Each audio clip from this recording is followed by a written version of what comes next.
Hi guys, we're looking at the review of weekly quiz 7.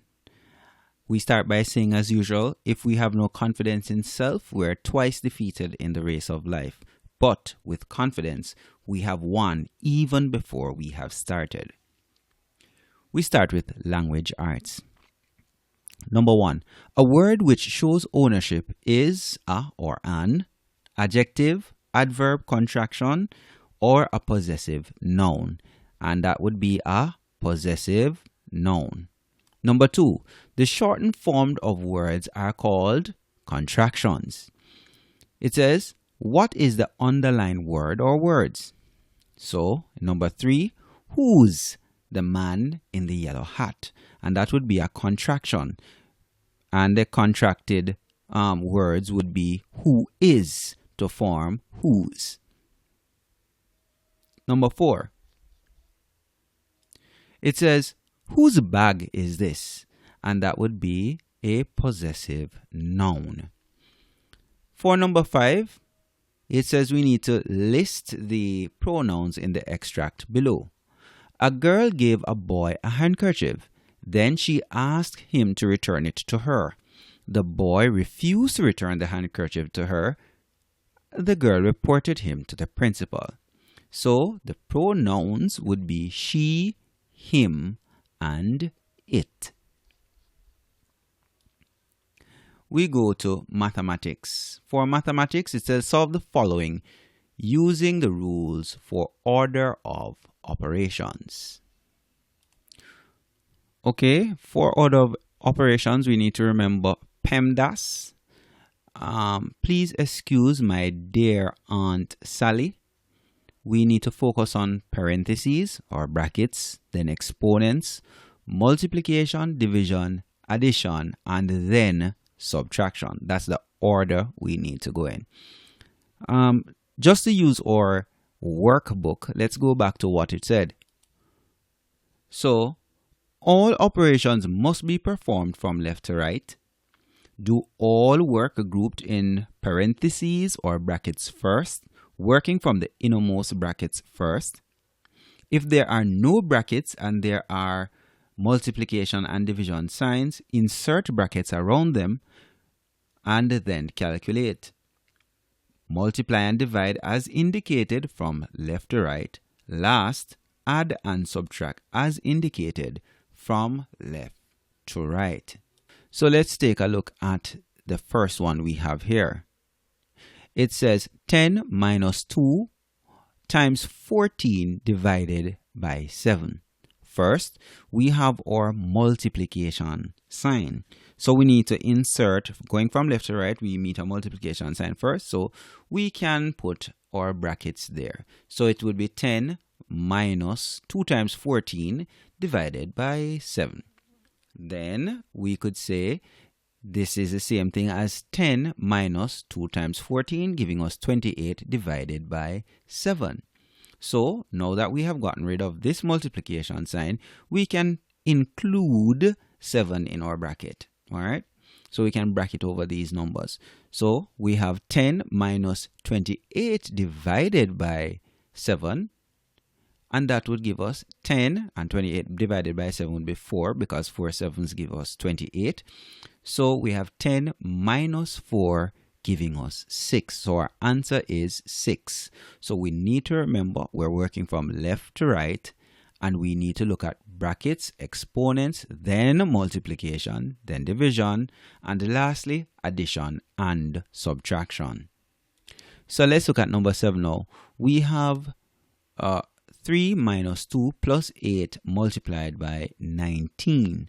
So we could rewrite this and say 3 minus 2 plus, in bracket now, 8 times 19, because we need to put our multiplication and division things in brackets first if they are available.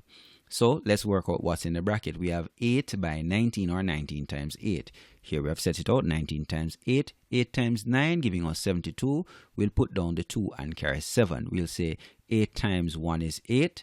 And 8 and 7 would give us 15. Making this 152. So we could rewrite all of that as 3 minus 2 plus 152, or 3 minus 2 giving us 1 because we're working from left to right. And then we have 1 plus 152 giving us 153. We move on now to number 8. So for number 8, we have 10 minus 10 plus 10 divided by 5. So we'll put our brackets around our 10 divided by 5, and 10 divided by 5 will give us 2. So we have 10 minus 10 plus 2, and 10 minus 10, working from left to right, 10 minus 10 would be 0, 0 plus 2, and our answer is 2. Next one, number 9, we have 16 minus 16 divided by 2 plus 13. So we're going to put our brackets around 16 divided by 2. So we have 16 minus, in brackets, 16 divided by 2 plus 13. So 16 divided by 2 is 8. So we could rewrite this as 16 minus 8 plus 13. And 16 minus 8, working from left to right now, 16 minus 8 is 8. 8 plus 13 is 21. So our answer is 21.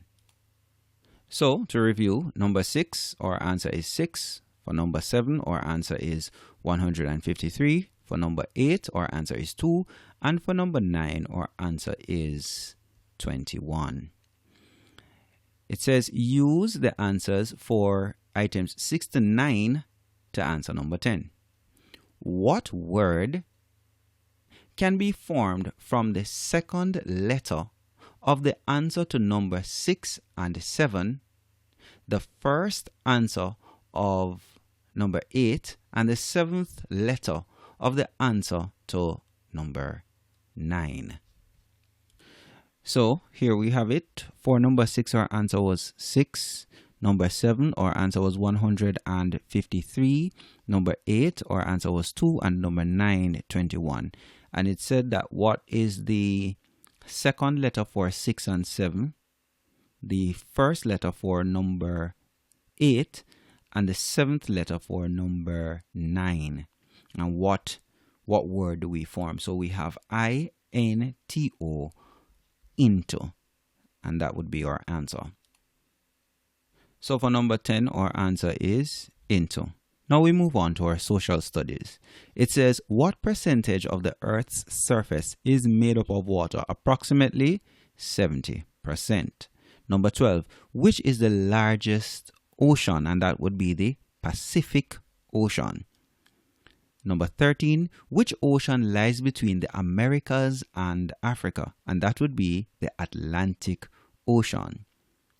Number 14, which of the following is not a continent? We have to pay careful attention to how we use not.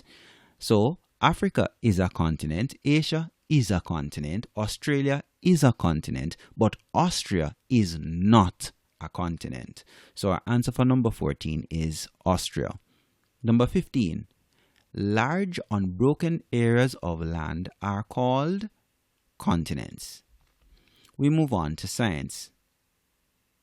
Number 16, materials that scatter light rays that pass through them are said to be translucent. And a good example of this would be frosted glass. All right. Number 17, a smooth surface will reflect light rays. Number 18, a rough surface will scatter light rays. Number 19, a mirror reflects the light rays reaching its surface. Number 20, a mirror image is reversed left to right. So if I stand in front of the mirror and hold up my left hand, the image in the mirror, the hand that's there, will be the right hand being raised. All right. So those are the 20 items for this week. Take your time, go over them as much as you need, and we'll see you in the next episode.